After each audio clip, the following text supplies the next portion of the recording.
usucapião. Mas, por ser uma palavra nada usual no vocabulário costumeiro, no cotidiano, muitos acabam por não entender o que realmente significa. Sabe aquela história de que você ouviu sobre alguém que virou dono de uma terra ou uma casa que pertencia a outra pessoa? É o tema de hoje, usucapião, bem diversificado e bem interessante. Vamos conversar com o advogado, tabelião, mestre em Direito, Marcelo Kindel. Boa tarde, Marcelo, não é isso? Boa tarde, Marcinete. Boa tarde, ouvintes aí da Rádio Pomerana. É uma satisfação estar aqui para tratar de um assunto tão importante como o usucapião, porque todo mundo, né, conhece alguém que tem algum imóvel, que comprou um imóvel, um terreno só com recibo, né? E muitas dessas pessoas gostariam de ter o registro, né, dessa sua terra. Inclusive então, aqui em Santa Maria de Atibaia é bem comum, né? Nesses municípios de interior também. Isso, muito comum, né? Então é um assunto bem relevante aí para o pessoal poder se informar e obter mais informações aí para dar o destino aí que achar melhor para as suas terras, né? Bem, o Marcelo Kindel está falando representando a Farese no dia de hoje. Então, para começar, Marcelo, o que é usucapião?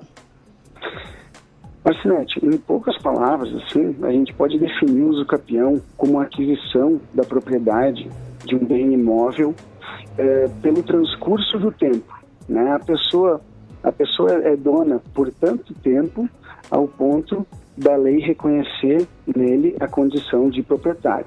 Para entender o usucapião, a gente tem que saber a diferença entre posse e propriedade. Posse é aquela pessoa que parece dona, que usa a terra, que planta, né, que colhe, que mora, enfim, que usa a terra, né? Mas só adquiriu ela através de um recibo, ou às vezes nem isso. Enquanto que a propriedade, né, o proprietário é quem tem uma escritura registrada no seu nome, que a lei reconhece como dono, né?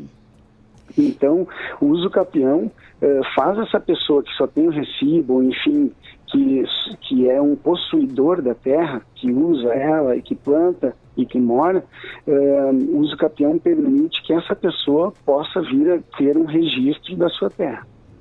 E quais são os requisitos principais do usucapião, da usucapião?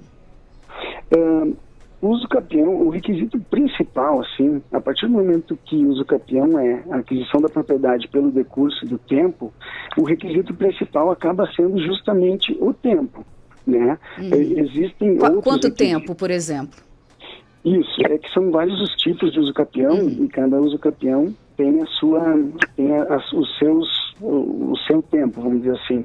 Mas o usucapião extraordinário, ele estabelece o prazo de 15 anos para a aquisição da propriedade.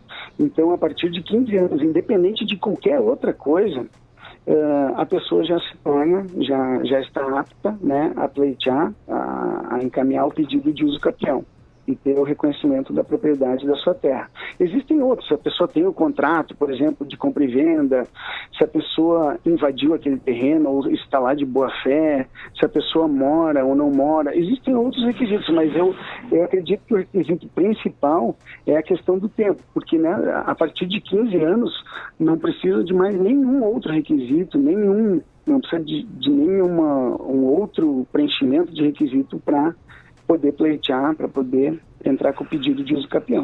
Sim, se a pessoa comprou, né, se tem um recibo, agora a pessoa que invade um local, aí já não entra nesse requisito.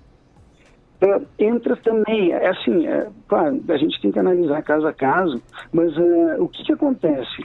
A questão de tempo, ela é muito significativa, porque, por exemplo, assim, se a pessoa está lá há 15 anos, ainda que tenha invadido, se ninguém, nesses 15 anos, que é um período longo, né? Se o dono da propriedade, né? Isso, o dono da propriedade não aparecer lá, nem perceber que alguém invadiu, não identificar essa situação, ele, para a lei, ele está demonstrando um desinteresse naquela terra, né? Ele é como se ele estivesse dizendo, olha, a terra é minha, mas... Você pode usar.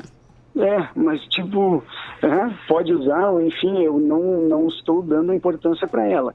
E a lei quer que a terra seja produtiva, que a terra seja usada. Sim. Então, por isso foi criado o usucapião. Olha, se durante tanto tempo o dono não se interessou em limpar, em usar, de qualquer forma dar uma utilidade para a terra, e outra pessoa, sim, essa pessoa, pelo decurso do tempo, acaba ganhando o direito de ser dono daquela terra. Uhum. Bem, logo no início, o dono, quando tem atenção na terra ou na localidade, ele logo já vai correr atrás dos direitos dele, né? Pedir a retirada, por exemplo, das pessoas daquele local, né? Isso, se o dono, aí já não tem... Pode falar. Aí já não tem qualquer uso capial ali, né? Capião, perdão. Isso. Se o dono, ele acompanha, assim, a terra e cuida dela, minimamente, eu estou falando, né? Assim, se ele minimamente visita a terra e tal, assim que ele observar alguma invasão, alguma coisa do tipo, ele vai entrar com um pedido judicial para que aquelas pessoas sejam retiradas. Dá para conversar amigavelmente, tentar dizer, olha, eu sou o dono, por favor, vocês têm que sair e tal, mas se por acaso as pessoas que estiverem lá não saírem, a lei vai estar do lado direito do dono e vai promover os atos necessários à retirada daquelas pessoas que invadiram. Mas assim, Marcinete, até vou abrir um parênteses para explicar uma coisa que eu acho que é interessante. O uso capião, ele não existe só para quem invadiu uma terra ou para quem está numa terra de outra pessoa. Sim. Inclusive, essa questão da invasão acaba sendo uma exceção. Sim. Ela existe, sim, mas ela é bem menos comum do que o outro caso, que é as pessoas que foram comprando efetivamente e foram transferindo, só que através de recibo, e nunca fizeram uma escritura. E esse imóvel, às vezes, geralmente, assim, nem tem registro no cartório do registro de imóveis. Então, é um imóvel que só foi passando de recibo em recibo. Você só fala de recibo sem registro em cartório, né? Isso. O recibo... Só entre as partes, sem ir no cartório as duas partes e registrar aquilo. Exatamente. Então, assim, as pessoas, por exemplo, um vendeu para o outro, fez o recibo, até veio no cartório aqui reconhecer firma, assinar, mas nunca foi feita a escritura pública. Essa escritura, ela nunca foi registrada.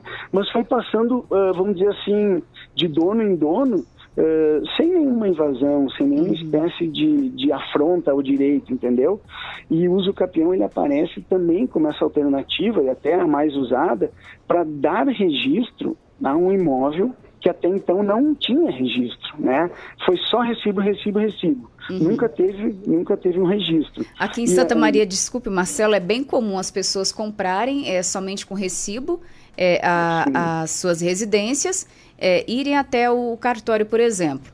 Então, a partir do momento de 15 anos que ela já está morando no local, ela já tem direito a uma escritura daquele imóvel? Isso. Então, assim, exatamente. Aqui, a imensa maioria dos imóveis, né, está nessa situação que a gente chama irregular.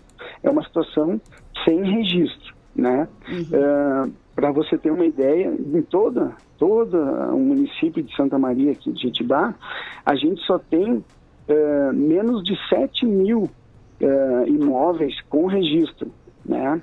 E o volume de residências, de imóveis, é imensamente superior a esses 7 mil regulares, vamos dizer assim. Então, ainda que a pessoa tenha comprado só com recibo, se ele conseguir comprovar esse tempo de posse, e para esse tempo de posse tem mais um detalhe, a gente pode somar o tempo da posse dos possuidores anteriores. Não precisa ser aquela pessoa só que está há 15 anos. Se a gente consegue ter a cadeia de contratos, a cadeia de recibos do dono anterior, e a soma deles der mais de 15 anos, o atual possuidor também tem direito de solicitar o uso capião. E o valor cobrado em cartório para essa escritura? Como? É um valor exorbitante? Está dentro da média? Ou é um valor comum às escrituras normais? Sim. Na verdade, o valor tem que ser analisado caso a caso. Porque, assim, a pessoa vai trazer toda a documentação, a gente vai analisar a documentação, e em cima da documentação que é visto a questão do valor, né? Então, assim, é difícil estabelecer um valor, porque ele pode ir até teria que ver de 200 ou 400 reais até 5 mil reais, Entendi. Enfim, né? Mas é muito do caso a caso. Você já falou do uso capião extraordinário, mas quais os outros tipos de uso capião existentes, Marcelo? Então, na verdade, assim, ó, são vários os tipos de uso capião, existem pelo menos 7, né? Mas eu acho que em vez de dizer todos os tipos, o que poderia mais confundir do que auxiliar aí os ouvintes, eu prefiro marcar essa questão do tempo, né? O tempo base é 15 anos e dependendo do que a pessoa estabelecer nesse imóvel, pode haver uma redução desse tempo. Por exemplo, existe o uso capião habitacional, onde com 10 anos mais a questão da moradia, a pessoa morar ou trabalhar em cima desse imóvel, tem essa redução de 15 para 10 anos. Existe o uso capião ordinário rural, também chamado uso capião constitucional, que se o imóvel tiver até 50 hectares, a pessoa morar nele, a terra for produtiva, e ele conseguir, obviamente, comprovar tudo isso, às vezes, se ele está lá há mais de 5 anos, já é possível pleitear o uso capião. Uhum. E é necessário contratar um advogado para realizar o procedimento? Sim. O que acontece? A lei, nos últimos anos, ela vem percebendo que o Poder Judiciário, né, os fóruns e os juízes estão sobrecarregados, muito sobrecarregados com os processos, com as demandas das pessoas. Então, foi se estabelecendo alguns institutos jurídicos, alguns atos, que se percebeu que se as pessoas estão de acordo, se há um consenso, elas não precisam entrar com o processo necessariamente. Elas podem resolver isso diretamente no cartório. É o exemplo dos inventários, é o exemplo dos divórcios, né, que já há alguns anos podem ser feitos no cartório. Uhum. Mas, embora não precise mais entrar com o processo judicial no fórum, a presença do advogado é indispensável, tá? Ele vai participar. E no uso capião, mais recentemente, da mesma forma, né? Então, dentro desse movimento de tirar a sobrecarga dos juízes para que os processos possam andar mais rápido e levar as pessoas para resolver as coisas de uma forma mais rápida, né? Menos burocrática no cartório, mantenha a necessidade da participação do advogado. Uhum. E quais os documentos necessários para dar entrada no pedido de reconhecimento da uso capião extrajudicial? Então, como a gente estava falando agora, a pessoa que tiver interesse em se informar, em obter mais informações a esse respeito, vai procurar um advogado, pode até vir no cartório também, a gente passa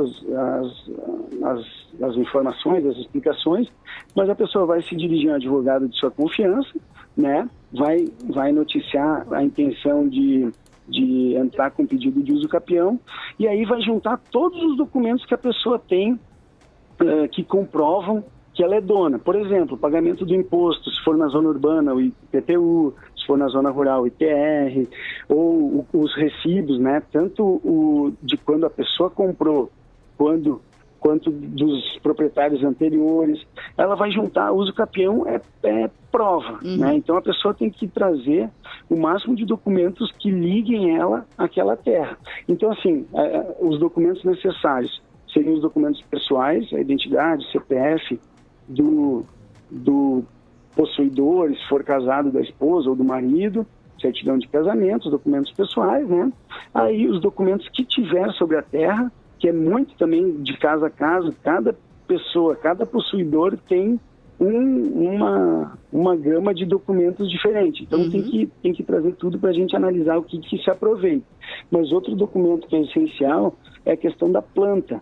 A planta, o memorial descritivo, a RT, que são elaborados por um topógrafo, né, por um agrimensor, elas são necessárias para a gente identificar qual o imóvel que se pretende usucapi. Né? E aí como é que funciona? As pessoas vão levar os documentos todos para o advogado vai fazer uma filtragem e vai apresentar uma petição aqui no tabelionato, no cartório, pedindo para que o tabelião lavre uma ata notarial.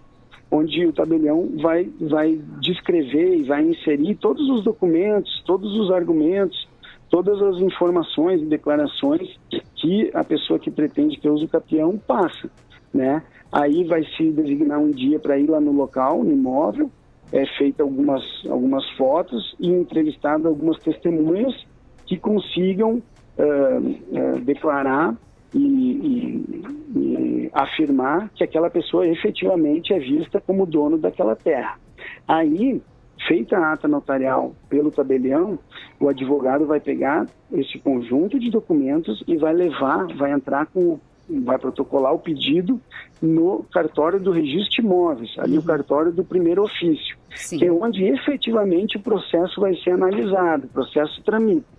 Então, o documento feito aqui no cartório, no tabelionato, é um dos documentos que, junto com os outros, com a planta, com os documentos pessoais, com os recibos, enfim, vão ser apresentados perante o cartório do primeiro ofício de registro de imóveis, para que o registrador analise acerca da viabilidade do pedido, né? Simplesmente fazer a ata notarial ou simplesmente entrar com o pedido não quer dizer que a pessoa vai conseguir ter um registro, porque depende da análise e do cumprimento dos requisitos, enfim, da lei, né? E da comprovação desses requisitos. Você já falou um pouquinho. O que acontece se uma pessoa comprar um imóvel sem escritura e não sabe nem quem é o dono?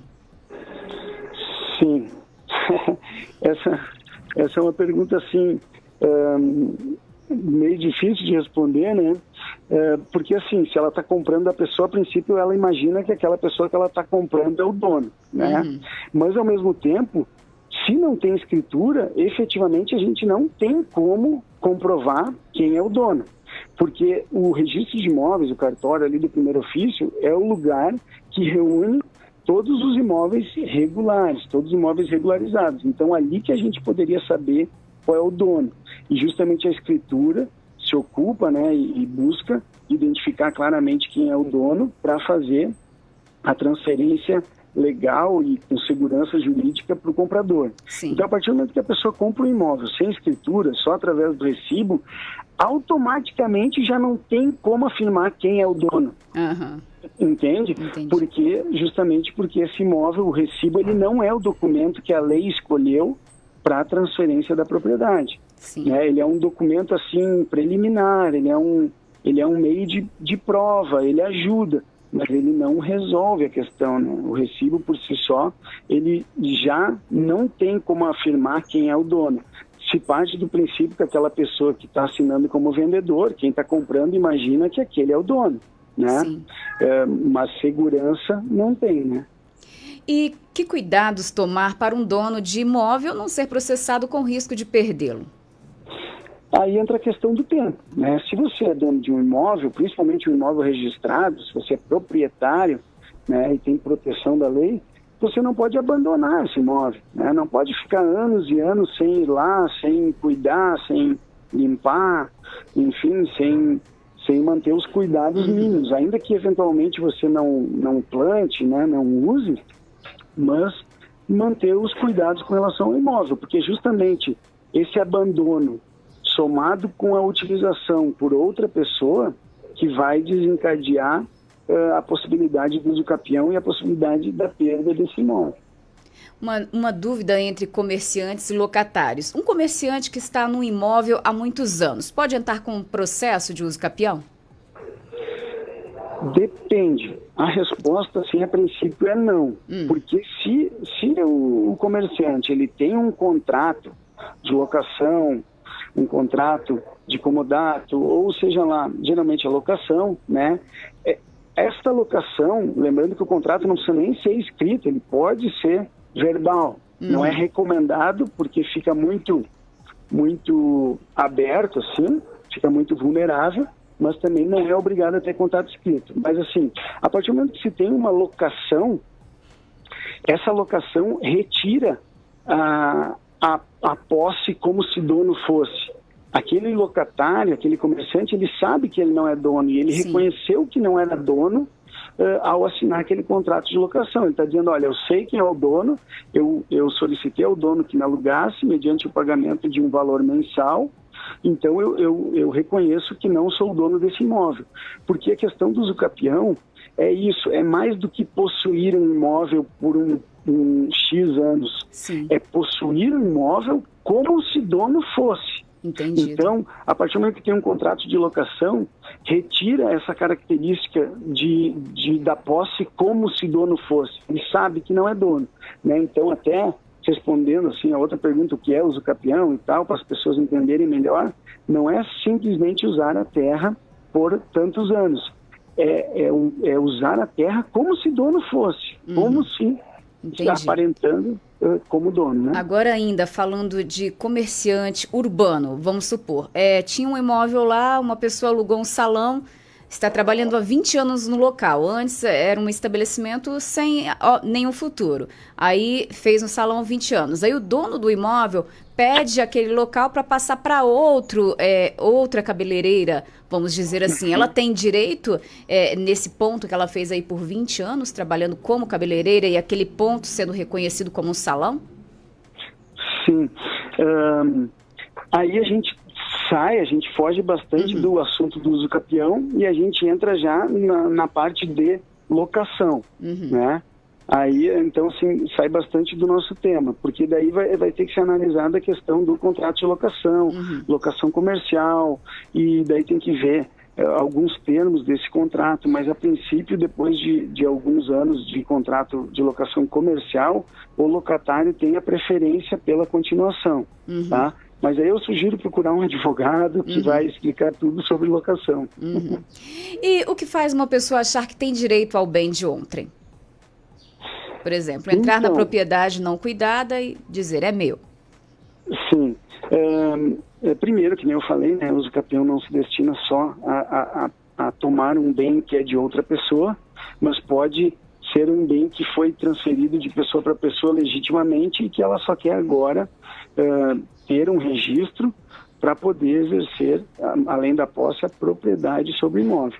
Mas eu acho que o que faria uma pessoa achar que tem direito ao bem de outrem é o abandono do dono, do real dono, né? Então, a partir do momento que o dono abandonou, que aquela terra ela é improdutiva, inutilizada, alguma pessoa que eventualmente necessite vai lá começar a plantar, começar a limpar, começar a mexer e vai começar a tratar aquela terra como se fosse dono, como se sua fosse, né? Mas como eu comentei, essa questão de invasão e de achar que tem direito sobre o bem de outro, ele acaba sendo a exceção no usucapião, né?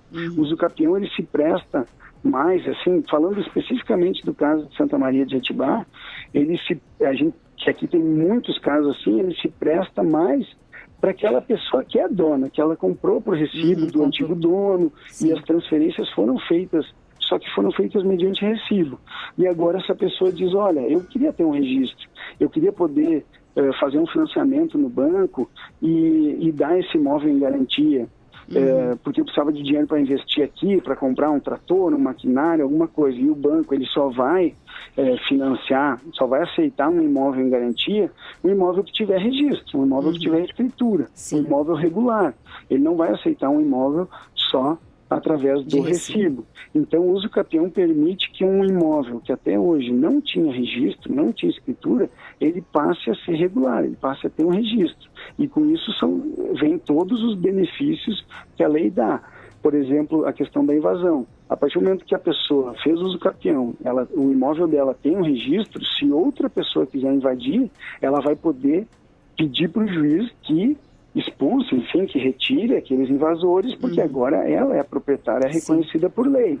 Se ela quiser fazer um financiamento para investir na terra, seja que for, sementes, né, fertilizantes, máquinas e tal, ela vai poder dar aquele imóvel em garantia para o banco e receber um valor do banco para investir, e assim por diante, né?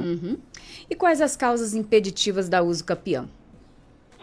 Então, a gente tem o usucapião que tramita via judicial, no fórum, né? E a gente tem o usucapião que tramita extrajudicial, via cartório, que é uma coisa recente, né?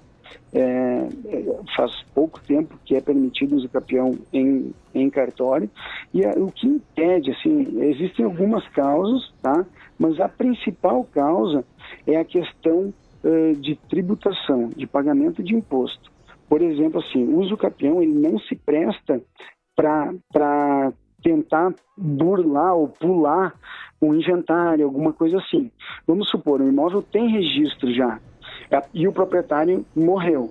Então, tem que ser feito inventário e tem que ser recolhido um imposto para o governo do estado. Sim. Se, por acaso, os herdeiros acham que é muito caro fazer o inventário, ou são muitos herdeiros e eles moram longe e a maioria deles sequer tem interesse nessa terra, aquela pessoa que usa a terra tentar o uso capião para não precisar pagar um imposto para o governo, esse uso capião ele não vai vingar, ele não vai ser permitido, porque a gente já sabe quem é o dono, a gente já sabe o caminho, a lei já estabeleceu o caminho para chegar até o atual proprietário e tem que ser seguido esse caminho e recolhido os impostos corretamente para o governo, né? Porque a competência dos cartórios, entre outras coisas, é fiscalizar o recolhimento dos impostos para o governo. Então, se a gente percebe que através dos documentos está se tentando pular o pagamento de um imposto e pular etapas e facilitar, isso é uma causa impeditiva do uso capião. Mas é como eu falei, a pessoa interessada, ela vai apresentar o máximo de documentos que ela tem que comprovem essa relação dela com o imóvel, essa relação de dono, né? Os mais variados documentos são aceitos. Não tem assim uma restrição propriamente dita. E aí a gente junta essa documentação, faz a menção na ata notarial, depois apresenta para o registrador no cartório do primeiro ofício, e a análise daqueles documentos em conjunto que vai dizer se há possibilidade de se abrir uma matrícula, se abrir um registro para aquele imóvel. Entendido. Algum recado final, Marcelo, para os nossos ouvintes? Quem tenha dúvidas? Não, eu agradeço a oportunidade de poder ajudar a informar a população, né? Aqui como professor de Direito da Farese e também como tabelião, eu acho muito bacana essa iniciativa de levar o direito até as pessoas em cada grota lá na roça, seja aqui na rua também, né? Então todo mundo tem acesso a esse tipo de informação, porque como eu falei no início, todo mundo conhece alguém que tem um imóvel só com recibo. E muitas dessas pessoas... A maioria, né? Como você disse, só 7 mil, né? Sendo que nós temos 41 mil habitantes aqui em Santa Maria de Itibá, aproximadamente umas 20 mil famílias, 25 mil famílias por aí, né? Isso, são mais de 40 mil habitantes, mas são muito mais de 40 mil imóveis, né? Então todo mundo conhece alguém que só tem recibo. E também muitas dessas pessoas eu tenho certeza que gostariam de ter o registro, se assim lhes fosse permitido.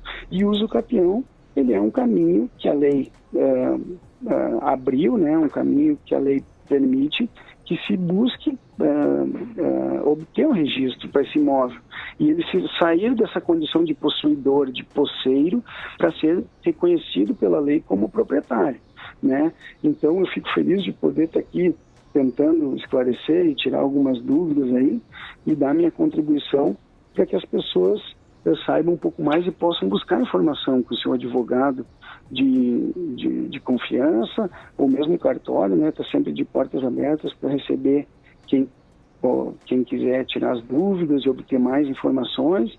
Então a gente fica à disposição, se coloca à disposição e acho que é isso. Nós é que agradecemos, Marcelo, agradecemos também a Farese pela parceria, desejamos a você uma boa tarde. Obrigado, para todo mundo também. Tchau, tchau. Tchau. Esse foi o Marcelo Kindel, tabelião, mestre em Direito e professor da Farese, falando sobre o uso capião aqui no nosso Papo de Mulher, que volta na próxima quinta-feira em mais uma edição para você. Beijo grande e até o nosso próximo programa. Você, mulher inteligente, previna-se com a ginecologista doutora Sidney Aparecida Galo, realizando ultrassonografias em geral.